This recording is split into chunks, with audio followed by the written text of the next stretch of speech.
Perhatian! Konten ini mengandung konsep esensi ilahiyah yang membutuhkan aspek pemahaman mendalam, yang kemungkinan hanya dapat diakses dengan keterbukaan hati dan pikiran, untuk mencapai tingkat pencerahan dan kesadaran yang lebih tinggi. Nah, maka saya mengajarkan tentang kenusantara lagi, tentang pentingnya mengetahui siklus alam, nitis, reinkarnasi, yang harus surganya ini lagi. Ngapain Anda bawa ke sana kalau masih bawa neraka? Anda yang akan membakar segalanya. Anda akan merusak lagi nanti. Nah, ini gambaran kira-kira sastranya begitu, pemahamannya begitu. Nah, Kundalini diserap oleh leluhur Nusantara dalam kitab Arjuna Wiwaha. Itu perjalanan tentang transformasi dan pemberdayaan Kundalini. Arjuna Wiwaha dikembangkan lagi menjadi Begawan Ciptaning. Nah, Arjuna Wiwaha itu asli dari India, dan itu Mahabharata epos ketiga Wanaparwa. Itu dikembangkan dan disadur, tapi leluhur karena pinter, dia mengubah menjadi Begawan Ciptaning dengan namanya Janaka Arjuna. Seperti kisah Samudra Mantara ketika memutus pucuknya gunung Mahameru di bawah sini, leluhur juga punya kisah sendiri. Dan digambarkan dalam kisah Arjuna Wiwaha ketika Arjuna bertapa di gunung Indrakila. Nah, ketika itu didatangi oleh 7 bidadari. Apa itu 7 bidadari? 7 bidadari itu 7 cakra kita. 7 cakra kita. Maka Arjuna memasuki fase-fase ruang tertentu. Arjuna digambarkan sebagai sang kehendak, sang free will. Dia mau mengolah Kundalini apa tidak, dia memilih ternyata untuk mendiamkan diri dari aktivitas panca indera. Baru didatangi namanya Raksa Muka, babi ya, didatangi babi. Dan babi ini adalah lambang keserakahan atau naluri adi aryari yang belum terkendalikan, atau disebut mu'amah atau aluamah. Itu dari pusat. Itu taunya hanya memakan atau keserakahan, maka dilambangkan menjadi godanya babi yang muncul menggoda pertapa. Dalam semedi, dalam hidup kita tergoda dengan lapar dan takut, itu yang tidak bisa kita hindari dalam kehidupan kita. Baru kedatangan para resi, para brahmana, jiwaan dari sang Batara Indra turun. Resi mulai mempertanyakan apa tujuanmu bermeditasi, tujuan pertama di Indrakila. Nah, resi ini melambangkan mutmainah.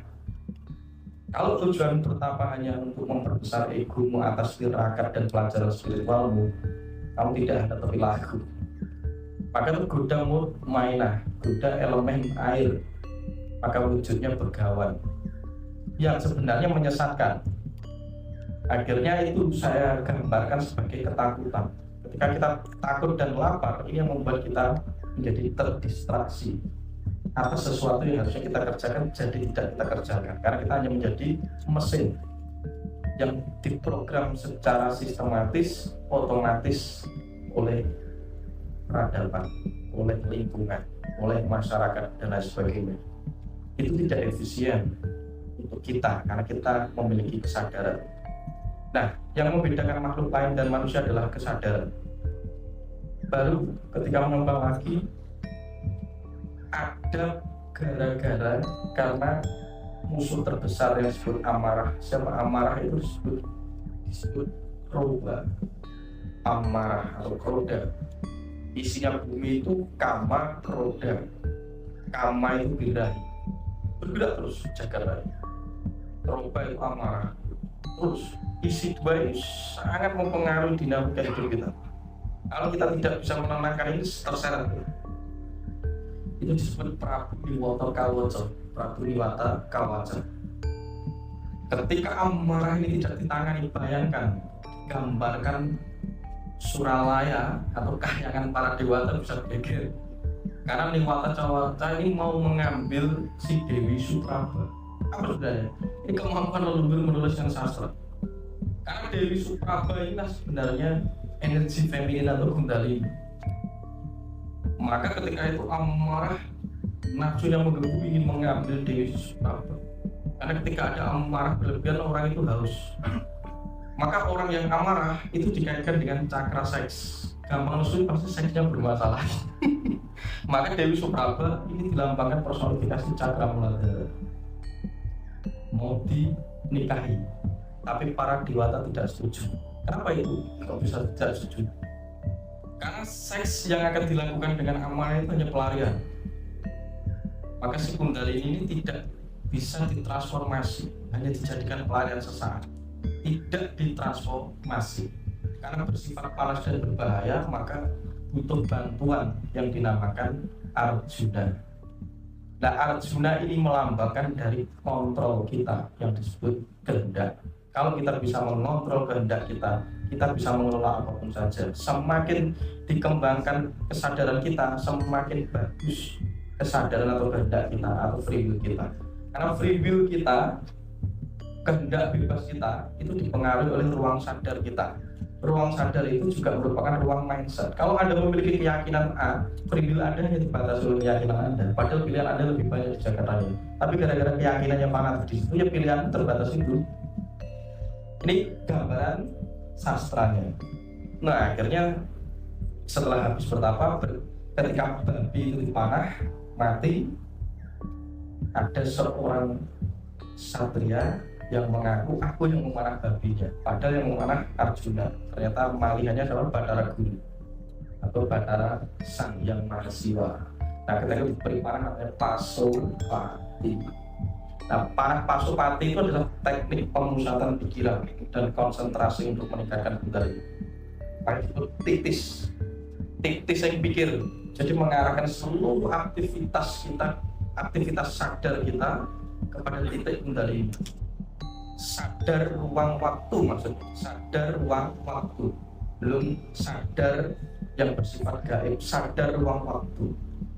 Kita memilih untuk memfokuskan itu, maka disebut titis dengan namanya Pasupati, mengarahkan kehendak sadar ruang waktu kita kepada titik laku, latihan. Akhirnya Arjuna dibawa ke Suralaya, perang dengan Niwata Kawaca. Baru menggunakan teknik, karena Niwata Kawaca itu bukan sembarangan takala, dia ada ras yang sangat luar biasa. Akhirnya melakukan teknik teknik sabotase drama ya. Jadi membawa Supraba kepada istana Niwata Kawaca di Gunung Mayantaka. Di sana disuruh mempertanyai, apa kelemahanmu? Kelemahannya ada di lidah. Nah, ini menggambarkan bahwa ketika energi seks, ya, energi muladhara ini terkendali, dia akan menyentuh lapisan lidah. Nah, lidah itu berhubungan dengan aktivitas visuddhi atau wisuddha. Apa? Sabda getaran. Kalau lidah ini tidak terjaga, ya Anda bisa dilempar orang. Karena lidah ini menggetarkan mantra atau kata. Ketika kata Anda tidak membangun, Anda akan menimbulkan malapetaka, penilaian, ya, doktrin kebencian. Lidah. Maka untuk menjaga lidah, kontrol dengan cakra seks yang sudah dikembangkan. Maka dibawa Supraba ke Suralaya. Karena ilat itu adalah titik temu kita, di mana kita menjadi makhluk beradab atau tidak beradab. Itu dari lidah, atau disebut sabda itu, tutur. Ketika tutur kita itu menjadi masalah, itu mengekspresikan kekacauan mental dan pola batin kita. Pola batin yang kacau Anda sebut sebagai kejahatan, padahal itu orang sakit. Nah, ini yang harus mulai dipahami. Karena leluhur menceritakan dengan sastra, maka disebut anggitan, maka harus bisa menerjemahkan. Kalau dijelaskan secara sains saja tidak cukup. Karena orang zaman dulu senangnya permainan emosi, melihat apapun kalau ada emosinya didramatisir, gitu loh hidup itu. Nah, akhirnya ketika sudah dikasih tahu kelemahannya di lidah, baru dikasih tahu ke Arjuna. Setelah itu marahlah ketika Supraba dibawa pulang lagi ke Suralaya. Akhirnya apa terjadi? Sang Niwata Kawaca menggempur Kahyangan atau Suralaya. Saat aktivitas cakra dasar ditekan oleh si Kundalini naik ke atas, itu melambangkan getaran dahsyat bagaimana tubuh Anda setelah menyimpan kekacauan dari masa ke masa itu disucikan, digambarkan dengan kadang amarah yang tidak terkontrol. Aku hati-hati Mas Kundalini, nggak masalah asalkan Anda tetap memilih menggunakan pasal mati. Saya bilang, Mas, dari meditasi kemarin sudah diaktifkan kok tubuhku panas, mati. Jadi mudah marah, melakukan meditasi terus. Jadi ngantuk, diamkan, karena tubuh mulai merestorasi dirinya sendiri. Karena setiap dari saya dan Anda itu membawa kekacauan dari masa ke masa, dari lintas sel seluler menjadi multiseluler. Kalau ada COVID masuk di dalam tubuh Anda, jangan dimusuhi. Dia sedang belajar menjadi sel multiseluler. Kalau Anda memusuhi, akan menghancurkan tubuh Anda. Peace, damai. Izinkan pengalaman tubuh sel seluler mempelajari tubuh multiseluler, karena dia akan berevolusi menjadi seperti kita lakukan. Dia hanya belajar di dalam tubuh kita. Apapun. Reinkarnasi itu tidak usah ngomong di warga.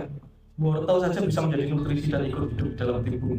Sari nabati sari hewani. Bayangkan dari kambing bisa menjadi manusia. Karena Anda memakan substansinya. Aspek tersebut. Karena ini sistem gotong royong canggih. Dan dari sini, ketika sudah terbakar semua Kundalini naik, terjadi pergulatan. Maka dilambangkan amarah dari Niwata Kawaca. Itu adalah turbulensi dahsyat. Semua luka batin, emosi dikikis oleh Kundalini. Bahkan, maka disebut kawal candra juga disebut geni rahasia. Atau geni Kundalini itu bersifat seperti api, membakar segala sesuatu yang tidak bisa digunakan lagi atau sudah tidak berfungsi. Daur ulang menjadi rapuh. Maka Kundalini juga bisa disebut sebagai Ranini atau Sang Yang Batari Durga, yang melebur, membakar, kemudian memasukkan semua kepada ritme sistem pembaruan penciptaan baru. Itu ketika disejarahkan soal Kundalini, dijelaskan dalam sastra Arjuna Wiwaha. Baru setelah itu selesai, Arjuna menggunakan pasuk mati membidik si Niwata Kawaca ketika tertawa terbahak-bahak kena lidahnya. Apa itu maksudnya? Itu melambangkan saat kita sudah melakukan maneko, saat meditasi Kundalini nanti lidah dilempit ke atas, berarti dikenain parah. Lidah harus ditekan ke atas, karena kalau lidah itu yang membuat energi Anda memberontak. Dilempit atau ditempelkan ke atas. Baru ketika sudah dilempit ke atas, jelek, mati kata Kawaca. Segala amarah tertransendesikan, lebur, akhirnya masuk pada pintu petani gland. Apa namanya? Sandastra. Nah, kita sudah mengalami selarasan energi, menikahkan antara Kama Rati dan Kama Jaya, antara Atala Dipa dan Utara Dipa, kutub utara dan selatan kita sambungkan ke atas. Jagat kita sama dengan jagat yang ada di luar sana, jagat alit ya sebutannya. Nah, ketika ini sudah nyambung surat, baru Arjuna diizinkan 7 hari menjadi raja kan gitu. 7 hari menjadi raja di Suralaya untuk menikahi 7 bidadari. Itu apa maksudnya? Karena aktivitas cakra kita sudah stabil. Nah, kalau Anda bisa tekun melakukan itu, per 7 hari Anda mengalami energize, melo-melo. Sekarang cakra sudah mulai clean, bersih. Selama 7 hari. 7 hari menjadi raja. Nah, ketika sudah melakukan itu secara rutin per siklus ini, cakra Anda mengalami pembukaan, penyatuan, karena sudah dibuka oleh Kundalini, terdistribusilah ke tubuh kita dengan menyeluruhnya melalui 10 nadi atau nadi wisesa. Apa? Ada yang apa? Sudah terdistribusi melalui 10 nadi wisesa. Gangguan dari Kundalini ya. Karena kita ngomong Durga gitu. Durganya datang ini samping saya.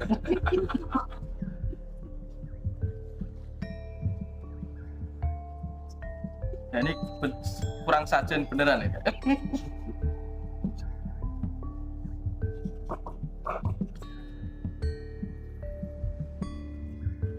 Kalau plus maju saja ya, kalau nanti saya nulisnya atau apa nggak kelihatan atau bisa dipotret ya, akan saya uruskan. Ini saya bahas dulu secara sastranya. Dari 10 nadi Indonesia itu ada Ida, Pinggala, Sumsuna. Ini minimal trinadi yang berada di medula spinalis Anda, tulang belakang. Ini berkaitan dengan jalur prana yang didorong oleh Kundalini untuk karena 7 cakra Anda itu menggantung kepada trinadi Ida, Pinggala, Sumsuna, nadi kanan, nadi kiri, nadi tengah, baru didistribusikan ke seluruh tubuh melalui nadi berikutnya. Ida, dan bisa tes.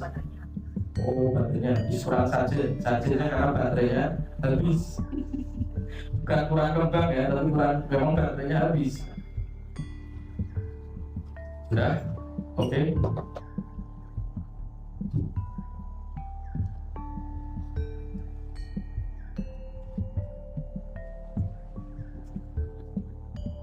Jadi begini, dulu saya tidak percaya saat ada pagelaran wayang, termasuk ada teman saya sendiri, Pak Dalam, itu mendalangkan wayang, temanya Anoman Obo.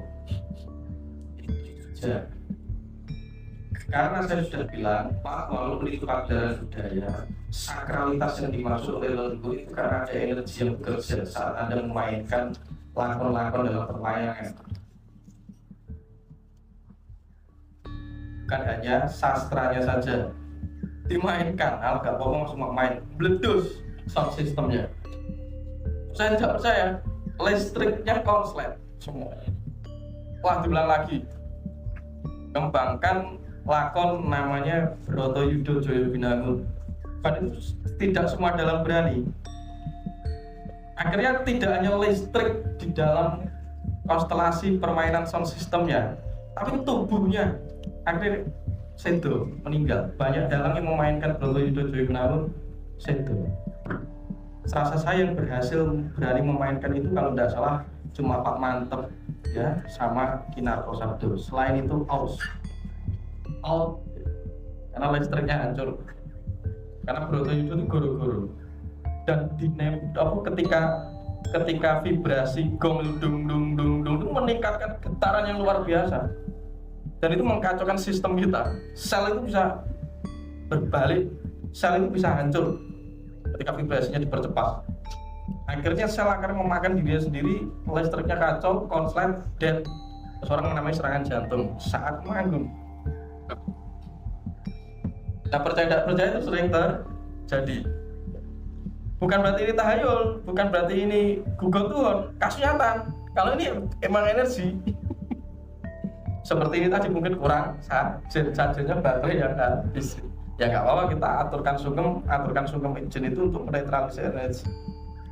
Tadi sampai ke Sumsumna ya. Jadi ada Ida, Pinggala, Sumsumna, ini trinadi. Ini yang paling pokok. Setelah Ida, Pinggala, Sumsumna ada namanya Gandarwi. Ada namanya setelah Gandarwi Pusa, jiwa, alam busa, kubur sang kini. Nah, nanti saya tuliskan. Nah, 10 nadi ini berkaitan dengan aktivitas seluruh mandala kita.